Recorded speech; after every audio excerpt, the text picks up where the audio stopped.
Morning everyone.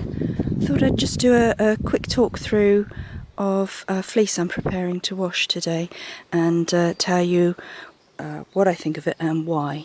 This is a really nice fleece. It came from a friend's ewe called, what was she called? Lucy.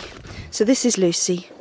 It's not perfect for skin soft wool because if you can see these little white hairs in here, it's what we call kemp, and it can make the item a little bit scratchy, but it is actually, God, that's long. It is actually very hard wearing. So what I'm going to do with this fleece is give it a thorough wash, which I'll go through in a bit, and it will be a rug because it is going to be quite tough, hard, tough to have around. My rugs go through quite a lot with the cats and the dog, so yeah, while it would make a really nice hat, pair of gloves, an outer jumper, something to put on over other clothes, and today I don't need any more of those types of fleeces. I need a rug, and this will make a really nice coloured rug. So I'll take you over and show you the two that I made previously.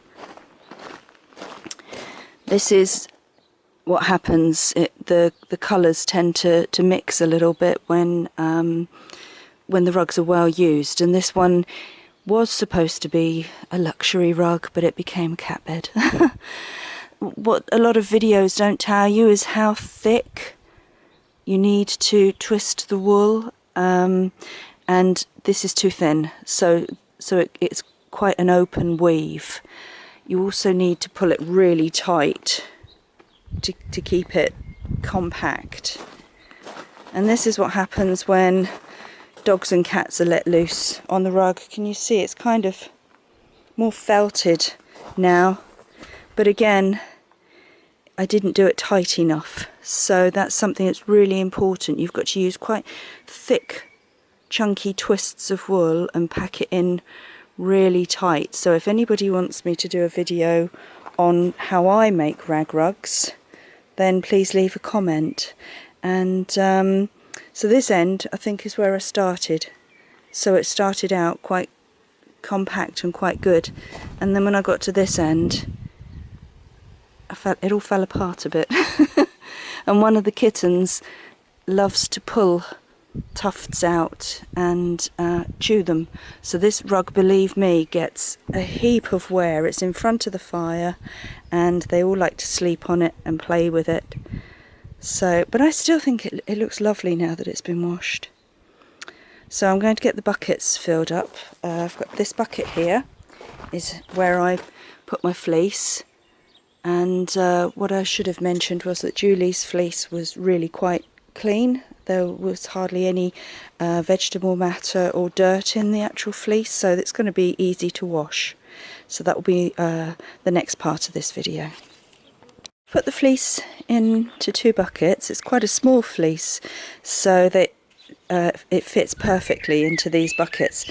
Now, it's quite a tough fleece, so what I've used is just washing up liquid and very hot water.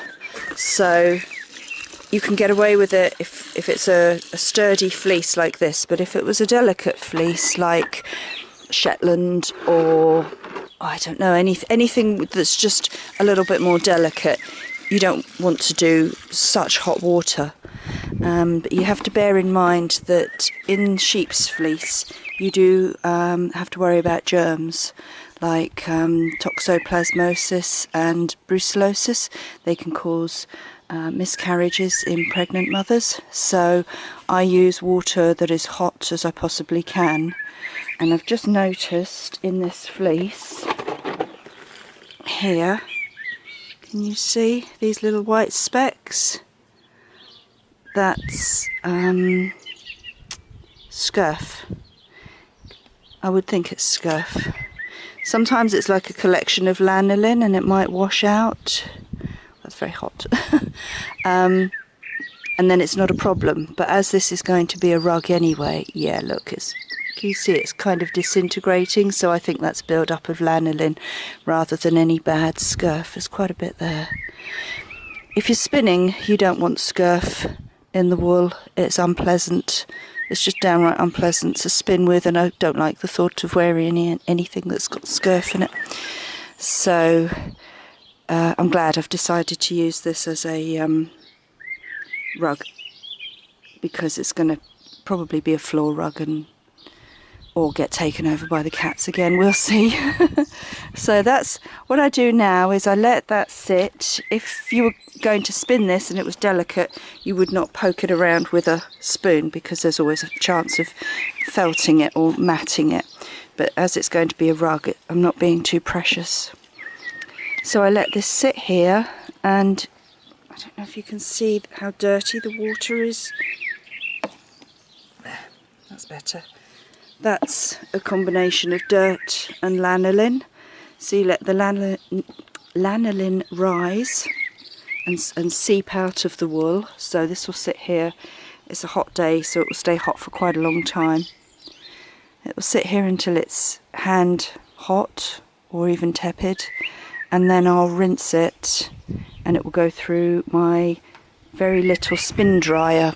Now, the reason it's not a good idea to put these in the washing machine, even on a spin cycle, is because most washing machines have an anti-tangle cycle, so they go backwards and forwards, and it's that agitation that could possibly cause your wool to felt. So I have a very small spin dryer. I'll show you. Let's take a moment to appreciate how tidy it all is in here. I worked very hard yesterday. Ignore the rest because I didn't get there. So this is my little spin dryer.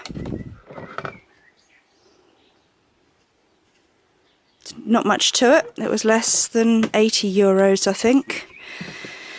It was about 70, 69, something like that. So I put the wool in there, set the timer for 1 minute, and that's it. What I would do is I would divide a whole fleece into 4, maybe 5 bundles, because it is only a small spinner and you don't want to overstrain it. It shakes around quite a lot if you do that. So for the longevity of and health of your machine, you've got to take good care of it. Right, so I'll leave that bit there and come back when the wool is cool enough to rinse. The fleeces have had their second rinse, and I'm just letting them drain here on the stones. You can see all the dirt and the lanolin that came out, but the white bits, I'm not so sure it is scurf.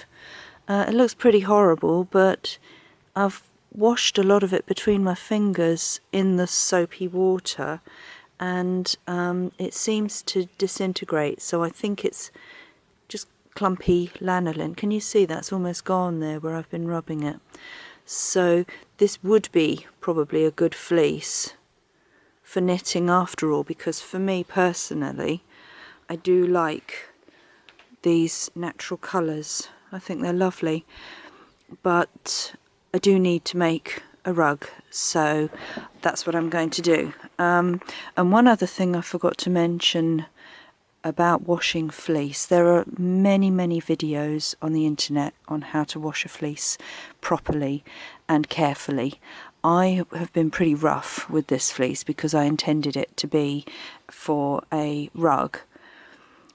But if you're going to use a big bucket like this, you put the water in first, the hot water, the hot soapy water, and then you very gently submerge the fleece into that water. And then the same process when you rinse. You fill the bucket with the water first, because pouring hot water directly onto the fleece, in some cases, if it's a very delicate fleece, can cause felting. It can damage the fibres a little bit, so you have to be a lot more gentle than I have been with this fleece. I mean, looking at it, it is a really nice fleece. but these colours twisted and blended into a rug will be absolutely gorgeous. I made one this colour, similar colour, last year before I think it was, and it's the one that my grey dog loves to lie on. And it's funny because he disappears when he's laying on this. You can't quite see where the rug or the dog begins and ends. It's quite funny. So I'm going to put this through the little spin dryer now and then put it on the rack, and some will go on the chair. I've got the towels on the chair to help soak up some of the moisture. So I'll be back in a minute. And that's the wool all rinsed now and spun through the spinner. Tiny little bit of vegetable matter in there, but barely any. It's been a very clean fleece. Still not 100% certain about that, if it's scurf or not.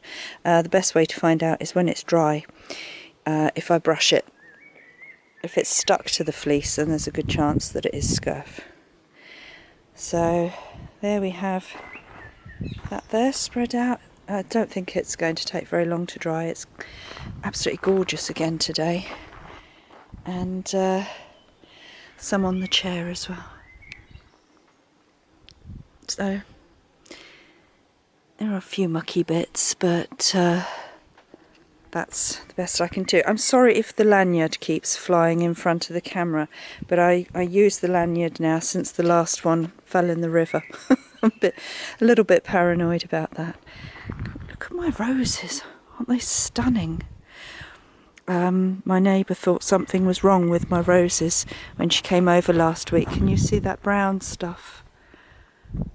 Well, it's wool.